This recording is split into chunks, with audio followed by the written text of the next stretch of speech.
It was a Saturday afternoon when I stumbled upon it.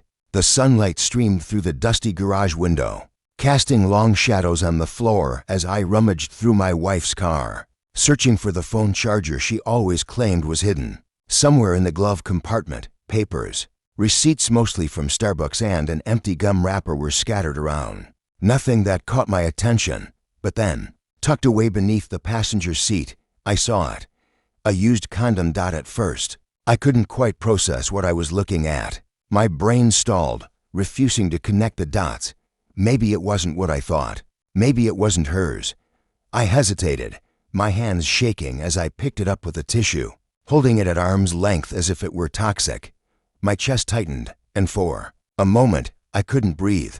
I'd been married to Julie for 6 years.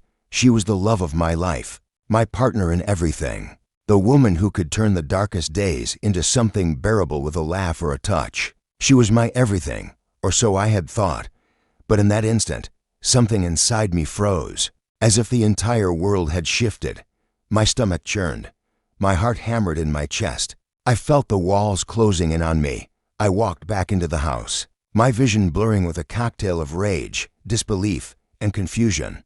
Julie was upstairs, probably scrolling through Instagram or planning her next girls' night out, completely unaware that the world as I knew it was about to crumble.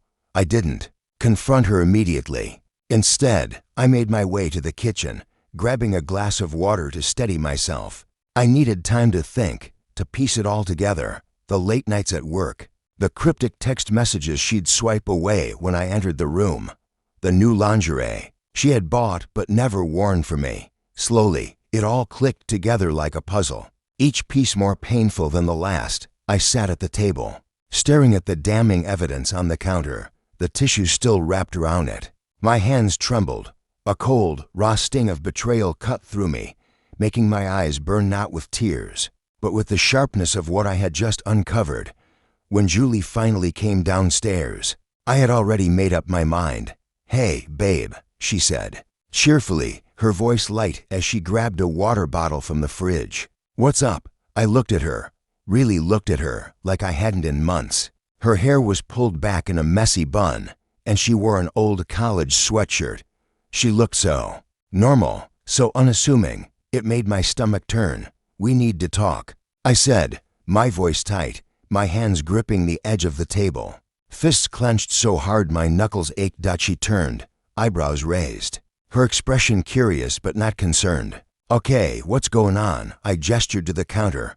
Her eyes followed my hand, landing on the tissue-wrapped condom. For just a fraction of a second, I saw it, the flicker of panic in her eyes, the subtle twitch at the corner of her mouth. But then she masked it quickly, her face slipping back into an expression of confusion. "What is that?" she asked, her voice high-pitched, shaky. "You tell me," I said, my voice as cold as ice. "I found it in your car." Her body froze, her hand tightened around the water bottle, her breath catching. I could see the life forming on her lips, but I wouldn't let her speak it. "I don't know. Maybe from when I didn't let her finish. Don't insult me by lying," I snapped, my voice cutting through the silence like a blade. "I'm not stupid, Julie, and I'm done playing the fool." Her face went pale, her lips trembling. She stood there, a deer caught in headlights. "It's not what you think," she whispered. But I didn't believe her. I laughed, a bitter, hollow sound that didn't feel like mine. "Really?" I said, stepping closer, my voice low and venomous. "Then what is it? Because from where I'm standing, it's pretty damn clear." Julie stammered, reaching for me, her hand trembling. I stepped back, her touch burning against my skin, like fire, something I couldn't bear. "Who is he?" I demanded, my words sharp, cutting into the space between us. "How long has it been going on?" Tears welled in her eyes, but I felt nothing, no sympathy, no sadness, only cold, unrelenting rage. "It doesn't matter," she whispered, barely audible. "It was a mistake. A mistake." I laughed again, this time, the sound darker, more cruel.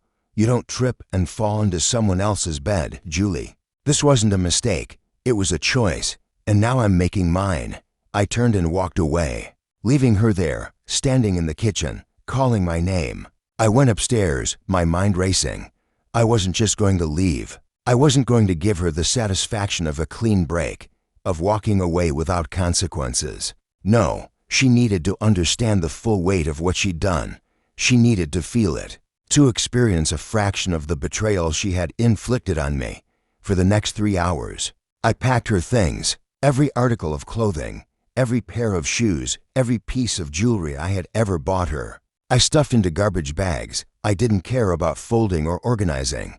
I just needed to do it. But that wasn't enough. I printed out screenshots of our wedding photos, pictures from our vacations, even the ultrasound of the baby we lost 2 years ago. I grabbed a red marker and scrawled messages on the back. Liar, cheater, you destroyed us. I taped them to the walls, to the mirrors too, the fridge, every surface she would look at when she came back to the house. But still, that wasn't enough. I logged into her Facebook and Instagram accounts, foolishly saved passwords on our shared computer. I posted one simple message on both. Hi everyone. Just wanted to let you all know that I've been cheating on my husband for months. Hope you're all having a great day. Petty, maybe, but I didn't care. She had humiliated me, and now it was her turn to feel the heat of her own lies. Finally, I called her parents. They had always treated me like their son. I told them everything. Her mother cried. Her father cursed. They promised to talk to her, but I didn't need their pity. I needed them to know the truth. When Julie came home, the house was a battlefield of memories. She walked in, her eyes wide with shock as she took in the chaos, the garbage bags, the photos on the walls, the destruction of everything she once held dear. What the hell is this? She screamed, her voice filled with disbelief. I stood in the living room, arms crossed, my heart pounding, but my resolve unwavering. This, I said coldly, is what happens when you destroy someone's life. She tried to argue, to cry, to beg for my forgiveness, but I was done listening. I handed her the divorce papers I had printed earlier that day. Sign these, I said, my voice steady, calm, and get out. Her eyes were filled with a mixture of anger and despair. You're being cruel, she whispered. No, I said, my voice firm. Cruel is betraying the person who loved you more than anything. Cruel is tearing apart a marriage for some cheap thrill. This is justice, she signed. The papers, her hands shaking. Then, with nothing but the garbage bags I had packed, she walked out the door. As she left, I felt a weight lift from my shoulders. The house was in shambles. My heart was in pieces. But for the first time in months, I felt freed. In the weeks that followed, I threw myself into rebuilding my life. I leaned on friends and family. I started boxing to channel my anger, and I began therapy to heal the wounds she had left behind. It wasn't easy, but with every passing day, I grew stronger. One evening, as I sat on the porch, watching the sunset, my phone buzzed with a text from Julie. I'm sorry. I messed up. I hope someday you can forgive me. I stared at the screen for a long moment before I deleted the message. I didn't need her apologies. I didn't need her regrets. I had my own life to live, and it didn't include her anymore. As the sun dipped below the horizon, a sense of peace settled over me. Julie was my past, my future. That was mine to create, and I intended to make it better than anything she had ever taken from me.